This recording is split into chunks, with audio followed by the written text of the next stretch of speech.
बिस्मिल्लाहिर्रहमानिर्रहीम, अस्सलाम वालेकुम। आपका दोस्त सलमान हैदर। दुआ है परवरदिगार से कि उसने आपको और आपके अहले खाना को अपनी हिफ्ज़ व अमान में रखा हो। एक ही दिन में दो बड़े फैसले, जहाँ इमरान खान साहब की बरीयत खारिज हो रही है, वहाँ बरीयत की दरख्वास्त खारिज हो रही है, वहाँ नवाज शरीफ साहब को बाइज़्ज़त बरी किया जा रहा है। और नैब ने आज कमाल किस्म का यू टर्न लिया है। वो माफ़ियाँ भी दे दी, वो रेफरेंस भी क्लियर कर दिए जिनके क्लियरेंस के हवाले से कोई दरख्वास्त भी नहीं थी।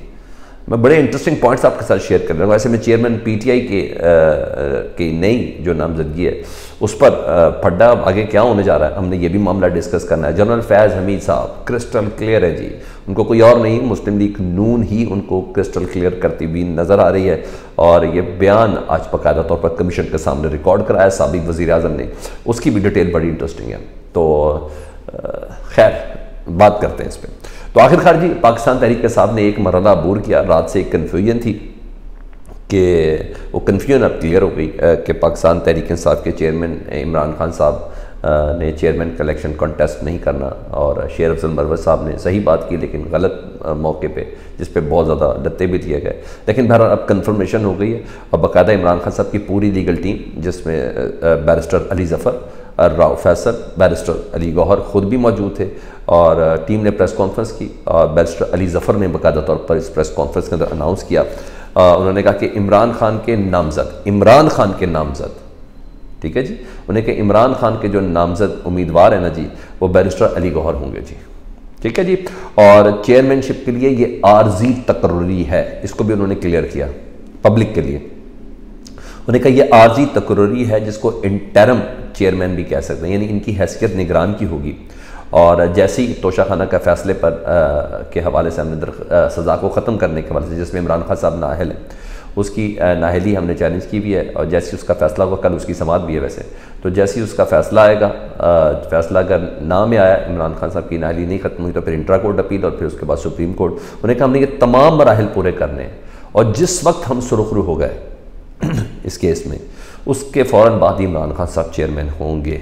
तो अब देखें आगे 2 से 3 केसेस हैं जिसमें इमरान खान साहब को सज़ा सुनानी है, वहाँ क्या होता है। सुनाने के हवाले से प्लान बहुत ज़्यादा है, जिसमें 9th में है, जिसमें साइफ़र है, ऐसी बहुत सी चीज़ें इन्होंने बना के रखी हुई हैं। और अब देखें उसके अंदर क्या था। तो बहरहाल ये ऐलान हो गया। ये भी उन्होंने जैसे बैरिस्टर गौहर साहब को साथ खड़ा करके अली ज़फ़र साहब ने बोला, उनका बहुत कदावर शख्सियत को इसलिए नहीं लगाया गया कि मसाइल पैदा ना हो, ठीक है। ये मेरा ख्याल है वो उस्मान बुज़दार टाइप था की तकर्री है। उन्होंने कहा आप और मेरे लिए, तो जब सवाल हुआ कि फिर इसका मतलब है तो निगरान होंगे, तो क्या ये जो निगरान चेयरमैन है इस टर्म को क्या इलेक्शन कमीशन मानेगी?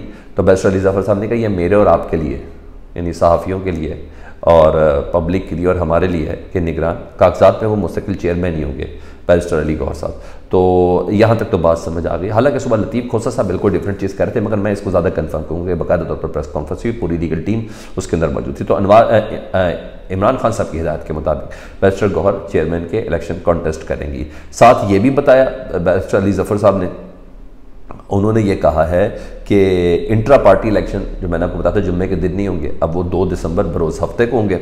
और देखते हैं उस दिन इस फैसले की मुखालफत कौन करता है, क्योंकि सुबह सुबह शहबाज गिल साहब का ट्वीट मैंने आपके साथ शेयर कर दिया था, जिसमें उन्होंने कहा था कि मैं इस फैसले की मुखालफत करूँगा, लेकिन अगर चेयरमैन ने कहा तो मुझे मजबूरन मानना पड़ेगा, क्योंकि असल मकसद उनका यही कि इमरान खान गेम से बाहर चला जाए। और इमरान खान गेम से बाहर चला गया तो फिर क्या बल्ले का निशान, क्या पाकिस्तान तहरीक इंसाफ, ये उन्होंने ज़रूर कहा था। उन्होंने साथ आखिर में ये भी लिखा था कि ये मेरी अपनी ज़ाती राय है। अब देखते हैं हफ्ते के दिन 2 दिसंबर जब इंट्रा पार्टी इलेक्शन होंगे तो कौन कौन इसके अंदर इन्फ्लुएंस करता है या कौन कौन इसकी मुखालफत करता है। लेट्स सी, इसको देखना ज़रूरी होगा। उधर इमरान खान साहब के लिए एक बुरी खबर, जहाँ नवाज शरीफ साहब के लिए अच्छी खबर है। तो वो जो खातून जज का वाला केस नहीं था उनको धमकाने वाला, जिसमें इमरान खान साहब माजरत भी कर चुके थे, अदालत जाके भी माजरत की, प्रेस कॉन्फ्रेंस पर भी माजरत की, और फिर उन खातून की अदालत में भी जाके माजरत की थी, जिसके बाद उनके ऊपर से वो दहशतगर्दी की दफ़ात ख़त्म हो गई थी। तो इमरान खान साहब ने इस पर ना बरियत की दरख्वास्त दी हुई थी कि बस हो गया तो बरियत करते।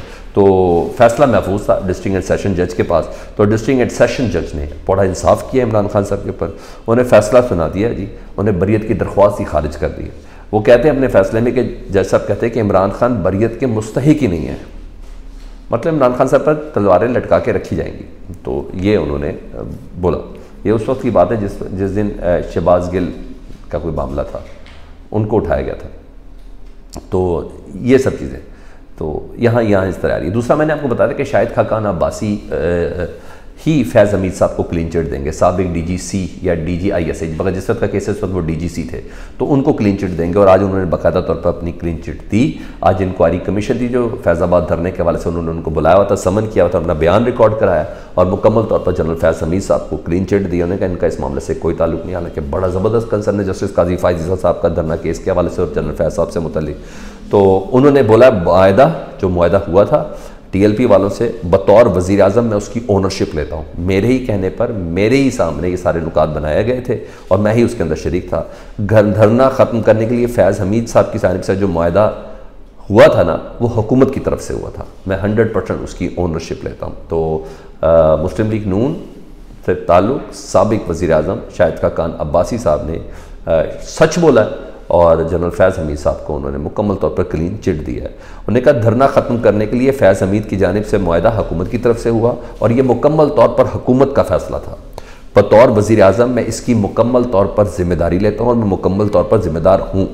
अच्छा अब कुछ नहीं हो सकता फैज़ाबाद धरना केस में, कोई जितनी मर्जी कोशिश कर ले, क्योंकि वक्त के वज़ीर आज़म शाहिद खाकान अब्बासी साहब ने कह दिया है कि ये मेरी और मेरी हुकूमत की तरफ से था। हाँ, सुप्रीम कोर्ट इतना ज़रूर कह सकती है कि हुकूमत ने गलत काम किया, DGC को इन्वॉल्व किया, ISI को इन्वॉल्व किया, ये गलत किया, आइंदा की कोई हिदायत दे सकती है। लेकिन हाँ, इस केस में जनरल फैज़ हमीद साहब को कुछ छू नहीं सकता। हाँ, दूसरा एक केस है वो प्रॉपर्टी ओनर वाला, कि वो जो जिसको धमकियाँ दी थी और फिर वो रिश्वत में पता नहीं प्रॉपर्टी ली और फिर कुछ पैसे जो लिए, तो वो जो केस है वो एक अपनी मिसाल आप है, उसको जिस तरह चलना है। लेकिन ये जो था ना दूसरा जो शिकंजा था मेन, वो बहरहाल निकल चुका जी, ये तो हो गया। तो मेरा ख्याल है कि कॉल और फेल में इसी को तजाद कहते हैं। मेरा असूली आदमी है शाहिद खाकान अब्बासी, तभी जो था वो बताया उन्होंने। ठीक है जी।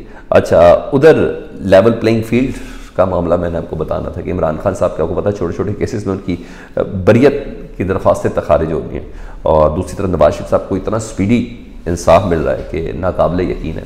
और यकीन नैब भी जब पीछे हट जाए तो आप क्या कर सकते हैं नवाज शरीफ साहब से मुतल्लिक। और फ्लैगशिप का आपको पता है, फ्लैगशिप का आज केस था जिसमें नवाज शरीफ साहब बरी थे।